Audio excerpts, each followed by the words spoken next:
வணக்கம் மக்களே, welcome to YouTube விவசாய சேனல். இன்னைக்கு இந்த வீடியோ எதை பத்தி பார்க்க போறோம் அப்படின்னு பார்த்தோம்னா, பயோவிட்டா குருணைகளை பத்தி நான் ஆல்ரெடி வீடியோ போட்டிருந்தேன் ப்ராடக்ட் ரிவ்யூ அப்படிங்கிற கேட்டகரியில்.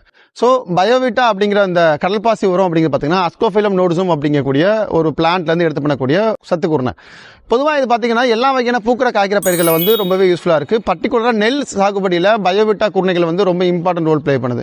ஏக்கராவுக்கு 4 கிலோ அப்படிங்கிற பயோவிட்டா குருணைகளோட ஏக்கருக்கான ரெக்கமெண்டேஷன்.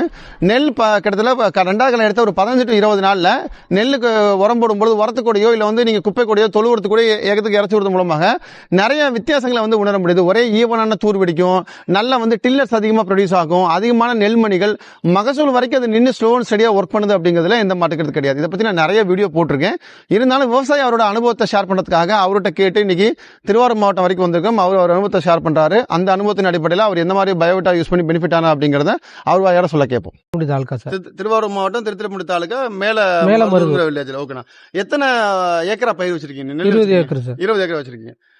உங்களுக்கு எத்தனை வருஷம் அனுபவம் இருக்கு நெல் விவசாயத்துல? எனக்கு அப்பா பாட்டங்காலத்துல, அப்பா அடுத்ததுக்கப்புறம் நான் சின்ன பிள்ளைல இருந்து பழகிட்டு இருக்கிறோம். அதனால 20 வருஷத்துக்கு மேல. அப்ப நெல்லுல சரியான சூட்சுமங்கள்லாம் உங்களுக்கு நல்லாவே தெரியும். ஓகே, ஒரு ஏக்கராவுக்கு அதிகபட்சம் எத்தனை கிலோ பயோவிட்டா நீங்க? ஒரு ஏக்கருக்கு 4 கிலோ சார் போடுவோம். கொடுத்தீங்க. எந்த டைம்ல கொடுத்தீங்க நீங்க? அதாவது 2 டைமும் கொடுக்குறோம். ஓகே, இப்போ நடுவு நட்ட கடை ஒரு பாக்கெட் கொடுக்குறோம். ஓகே, எத்தனை நாள்ல? ஒரு நடுவு நட்டு மேக்சிமம் பார்த்தாக்க ஒரு 10 நாள். பயோவிட்டா கொடுக்க போறது வாலிபம் தேவையில்லைட்டாங்க இவர கடையில.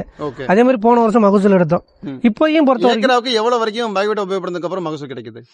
இப்போ பழையபடி எல்லாம் அதிகமா எடுத்ததில்ல. இது போட்ட பிறகு கொஞ்சம் தூர் கட்டி கொஞ்சம் நல்ல விதமா 10 மூட்டைங்கிறதுல ஒரு 15 மூட்டை இந்த ரேஞ்சில் வருது சார். அளவுக்கு 2 மீன் 20 மீன் இப்படி கிடைக்குது. ஓகே, அதை கிட்டத்தட்ட ஒரு 1.5 மடங்கு மகசூல். ஆமா சார். இப்ப பயோவிட்டா போடாத பயிருக்கும் பயோவிட்டா போட்ட பிறகு என்ன வித்தியாசம் நீங்க சார்? பயோவிட்டா கொடுத்து என்ன பயன்னு கேட்டீங்க? ஆமா, இந்த வயலுக்கு பயோவிட்டா போட்ட பயிர் இது. ஆமா, ஓகே. இது பயோவிட்டா இன்னும் போடல. ரெண்டுலயுமே இதுக்கு அதுக்கு என்ன வித்தியாசம்னு பாத்துங்க சார். இது 1 2 3 4 5 6 7 8 9 10 தூர் வரைக்கும் இருக்கு. இந்த இதுல இது பயோவிட்டா போடாதது. சேம் பீஸ் ஆஃப் லைன்ல அந்த பக்கம் இது போட்ட பயிர். பயோவிட்டா போட்டதா இருக்கு. போட்ட பயிர் போட்ட ஃபீல்ட்ல ஆட்டோமேட்டிக்காவே நல்ல தூர் எண்ணிக்கை 8 6 12 18 23ல இருந்து 25 தூர் வரைக்கும் வெடிச்சிருக்கு. அதே மாதிரி ஈக்குவலா எல்லா பயிர்லயுமே ஒரே ஈவனா ஈவன் டிஸ்ட்ரிபியூஷன்ல நல்லாவே பயிர் ஈவனா வெடிச்சிருக்கிறத பார்க்க முடியுது. இன்னொன்னு போடாத ஸ்டாண்டர்ட் growth-ஆ இருக்கிறதுக்கும் போட்டதுல நல்ல growth-ஆ இருக்கிறதுக்கும் வித்தியாசம் நம்மளால பார்க்க முடியுது. ஃபார்மர் ஃபீல்ட்ல ஃபார்மரோட பாயிண்ட் ஆஃப் நம்ம எடுத்து ப்ரொஜெக்ட் பண்றோம். சோ இந்த மாதிரி விஷயங்களை நிறைய மக்களுக்கு கொண்டு போய் சேர்க்கணும் அப்படிங்கிறதுக்காக தான் இந்த வீடியோ நான் இணைஞ்சிருக்கிறேன். தொடர்ந்து இணைஞ்சிருங்க. இந்த மாதிரி நிறைய விஷயங்களை பத்தி இதை டிஸ்கஸ் பண்ணுவோம். தெரிஞ்சுக்கிறதுக்கு ஸ்கிரீன்ல தெரிய நம்பருக்கு கால் பண்ணி கேட்டுக்கோங்க. அதை தாண்டி பார்த்தோம் அப்படின்னா ஸ்கிரீன்ல டிஸ்கிரிப்ஷன் பாக்ஸ்ல பார்த்தோம் அப்படின்னா கூகுள் ஃபார்மோட லிங்க் அட்டாச் பண்ணிருக்கேன். அந்த லிங்கை ஃபில்அப் பண்ணி வச்சீங்கன்னா எங்களோட ப்ராடக்ட் டீம் உங்களுக்கு ஃபோன் பண்ணி அந்த ப்ராடக்ட் பத்தின கம்ப்ளீட் டேட்டாவை உங்களுக்கு கொடுப்பாங்க.